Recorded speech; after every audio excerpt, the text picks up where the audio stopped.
ಕಲಬುರಗಿ ನಗರದಲ್ಲಿ ಅಡ್ಡಾದಿಡ್ಡಿಯಾಗಿ ಅಳವಡಿಸಲಾದ ಟ್ರಾನ್ಸ್ಫಾರ್ಮರ್ಗಳ ತೆರವುಗೊಳಿಸುವುದು ಕುರಿತು ಸಾಕಷ್ಟು ದೂರು ಬಂದ ಹಿನ್ನೆಲೆ ಖುದ್ದು ವಿದ್ಯುತ್ ನಿಗಮ ಮಂಡಳಿ ಅಧ್ಯಕ್ಷ ಪ್ರವೀಣ್ ಪಾಟೀಲ್ ಹರ್ವಾಳ್ ಅವರು ಫೀಲ್ಡಿಗಿಳಿದು ವೀಕ್ಷಣೆ ಮಾಡಿದರು.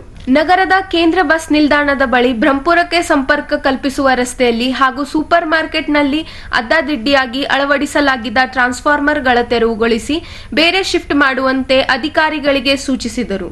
ಈ ವೇಳೆ ಮಾತನಾಡಿದ ಅವರು ಟ್ರಾನ್ಸ್ಫಾರ್ಮರ್ಗಳ ಸಮಸ್ಯೆ ಕುರಿತು ಸಾಕಷ್ಟು ದೂರು ಬಂದಿದ್ವು. ಈ ಹಿನ್ನೆಲೆ ಕ್ರಮಕ್ಕೆ ಮುಂದಾಗಿದ್ದು ಆದಷ್ಟು ಬೇಗ ಟ್ರಾನ್ಸ್ಫಾರ್ಮರ್ಗಳನ್ನು ಶಿಫ್ಟ್ ಮಾಡಲಾಗುವುದು ಹಾಗೂ ವಿದ್ಯುತ್ ಕಂಬಗಳಿಗೆ ಇಂಟರ್ನೆಟ್ ಕೇಬಲ್ಗಳ ಅಳವಡಿಸುವುದನ್ನು ಕಂಡು ಕೆಂಡಾಮಂಡಲರಾದರು. ಶೀಘ್ರ ನೋಟಿಸ್ ನೀಡಿ ತೆರವುಗೊಳಿಸುವುದಂತೆ ಅಧಿಕಾರಿಗಳಿಗೆ ಸೂಚನೆ ನೀಡಿದರು. ಕಲಬುರಗಿ ನಗರದಲ್ಲಿ ಒಂದಿಷ್ಟು ಕಂಪ್ಲೇಂಟ್ಸ್ ಬಂದಿದ್ದು ನನಗೆ. ಟ್ರಾನ್ಸ್ಫಾರ್ಮರ್ಸ್ ಎಲ್ಲ ಎಕ್ಸ್ಪೋಜರ್ ಇದೆ, ಡೇಂಜರ್ ಝೋನಲ್ಲಿದೆ, ಯಾರಾದರೂ ಮುಟ್ಟಿದರೆ ಜೀವಕ್ಕೆ ಪ್ರಾಣಹಾನಿ ಆಗ್ಬೋದು ಅಂತ ಒಂದಿಷ್ಟು ಕಂಪ್ಲೇಂಟ್ಸ್ ಬಂದಿದ್ದು. ಸ್ವತಃ ನಾನೇ ನಮ್ಮ ಅಧಿಕಾರಿ ಜೊತೆ ಹೋಗಿದ್ದೆ. ಬಸ್ ಸ್ಟ್ಯಾಂಡ್ ಶಾಂತಿನಗರಿಂದ ಬ್ರಹ್ಮಪುರಕ್ಕೇನು ಮಾರ್ಗದಲ್ಲಿ ಟ್ರಾನ್ಸ್ಫಾರ್ಮರ್ಸ್ ಎಕ್ಸ್ಪೋಜರ್ ಇದರಲ್ಲಿದ್ದಾವೆ. ಅದೆಲ್ಲ ಪ್ರೊಟೆಕ್ಷನ್ ಇಂಪಾರ್ಟೆಂಟ್ ಇದೆ, ಪ್ರೊಟೆಕ್ಷನ್ಸ್ ಮಾಡಿ ಮತ್ತು ಸಾಧ್ಯ ಆದರೆ ಅವು ಟ್ರಾನ್ಸ್ಫಾರ್ಮರ್ಸು ರೋಡಿಗೆ ಏನು ಎಕ್ಸ್ಪೋಜರ್ ಇದೆ ಅದು ಟರ್ನ್ ಮಾಡಿ ಯಾರಿಗೂ ಹಾನಿ ಆಗಲ್ಲ ಅಂತ ಒಂದು ಪ್ರೊಟೆಕ್ಷನ್ ಇದರಲ್ಲಿ ಮಾಡಿ ಅಂತ ಅದು ಹೇಳಿದ್ದೀನಿ. ಮತ್ತು ಈಗಾಗಲೇ ಸೂಪರ್ ಮಾರ್ಕೆಟ್ದಲ್ಲಿ ನಮಗೆ ಹಳೆಯದು ತುಂಬ ಕಂಪ್ಲೇಂಟ್ಸ್ ಇದ್ದು.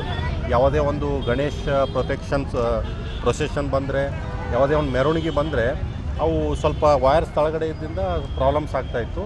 ಅದು ತುಂಬ ಚೆನ್ನಾಗಿ ನಮ್ಮ ಅಧಿಕಾರಿಗಳು ಎಲ್ಲ ಕೇಬಲ್ ವೈರಿಂಗ್ ಮಾಡಿ ಒಂದು ಸೈಡ್ ಇದು ಮಾಡಿದ್ದಾರೆ.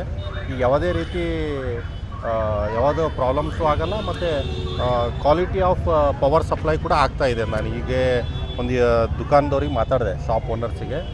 ಅವರು ಹೇಳಿದರು ಅದೇ ಇಲ್ಲ ಸರ್ ಈಗೇನು ತೊಂದರೆ ಇಲ್ಲ, ಯಾಕಂದರೆ ಇಲ್ಲಿ ಮಾರ್ಕೆಟಲ್ಲಿಂದ 2-3 ಅಂತಸ್ತಿದ್ದಾವೆ, ವೆರಿ ಕ್ಲೋಸ್ ನಿಯರ್ದಲ್ಲಿ ನಮ್ಮ ವೈರ್ಸ್ ಇದ್ದಾವೆ.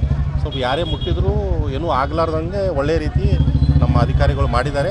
ಅದೇ ರೀತಿ ಇಲ್ಲಿ ಸುತ್ತಮುತ್ತ ಯಾವ್ಯಾವ ಲೈನ್ಸ್ ಇದ್ದಾವೆ. ಈಗ ಪ್ರಕಾಶ್ ರೋಡ್ ಒಂದು ಪೆಂಡಿಂಗ್ ಇದೆ, ಈ ರೋಡು ಎರಡು ರೋಡ್ ಸೇಮ್ ಮಾಡಿರಿ ಅಂತ ಹೇಳಿದ್ದೀನಿ ನಾನು. ಯಾವಾಗ ಆ ಟ್ರಾನ್ಸ್ಫಾರ್ಮರ್ಸು ಶಿಫ್ಟ್ ಮಾಡಲಿಕ್ಕೆ ಏನಾಗಿದೆ, ನಮ್ದು ಎಷ್ಟು ಜಾಗ ಇದೆ ಅದರಲ್ಲೇ ಮಾಡ್ಬೇಕು. ನಾವು ಶಿಫ್ಟಿಂಗ್ ಮಾಡೋದು ಕಷ್ಟ ಆಗುತ್ತೆ, ಅದಕ್ಕೆ ಟರ್ನ್ ಮಾಡಂತ ಹೇಳಿದ್ದೀನಿ. ಫೇಸ್ ಟರ್ನ್ ಮಾಡಿದ್ರಿ ಅಂತ ರೋಡ್ ಸೈಡ್ ಟಿ ಸಿ ಬಿಟ್ಟು ಒಳಗಡೆ ಆದರೆ ರೋಡಿಗೆ ಏನು ಸಮಸ್ಯೆ ಆಗಲ್ಲ. ಮತ್ತು ಅದಕ್ಕೆ ಫೆನ್ಸಿಂಗ್ ಮಾಡಂತ ಪ್ರೊಟೆಕ್ಷನ್. ಇಂಟರ್ನೆಟ್ ಕೇಬಲ್ಸ್ ಭಾಳ ತೊಂದರೆ ನಿಜ. ಈಗ ನಾನು ಅದೇ ನೋಡಿದೆ, ಸ್ಕೂಲ್ ಹುಡುಗಿನ ಇನ್ಸಿಡೆಂಟ್ ಮಾಡಿದೆ.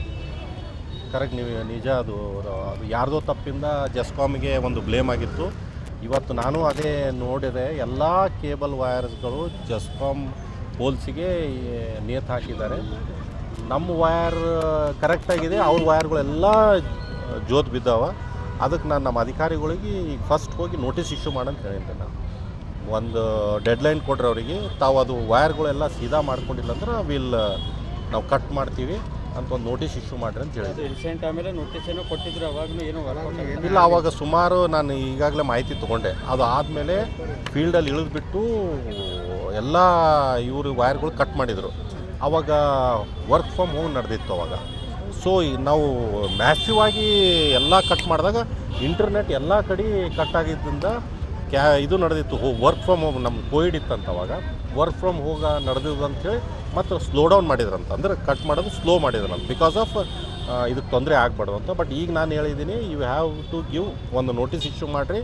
ಅವ್ರು ಅದು ಕರೆಕ್ಟ್ ಮಾಡ್ಕೊಂಡಿಲ್ಲಪ್ಪ ಅಂದರೆ ಯು ಟೇಕ್ ಎ ಆ್ಯಕ್ಷನ್ ಅಂತ ನಾನು ಡೈರೆಕ್ಷನ್ ಕೊಟ್ಟಿದ್ದೀನಿ ಆಲ್ರೆಡಿ. ಅಟ್ಲೀಸ್ಟ್ ಲೀಗಲ್ ಆಗಿ ಮತ್ತು ಅಟ್ಲೀಸ್ಟ್ ಕರೆಕ್ಟ್ ಆಗಿದ್ರೇನೋ ಅಂತ ಸರ್, ಪೂರ್ತಿ ಮನುಷ್ಯರಿಗೆ ನೆನಪುವಷ್ಟು ಲೆವೆಲಿಗೆ ಅವರಿಗೆ. ಕರೆಕ್ಟ್, ನೀವು ಹೇಳೋದು ನಿಜ. ನಾನು ಈಗ ನೋಡಿದೆ ನಮ್ಮ ಜೆಸ್ಕಾಮ್.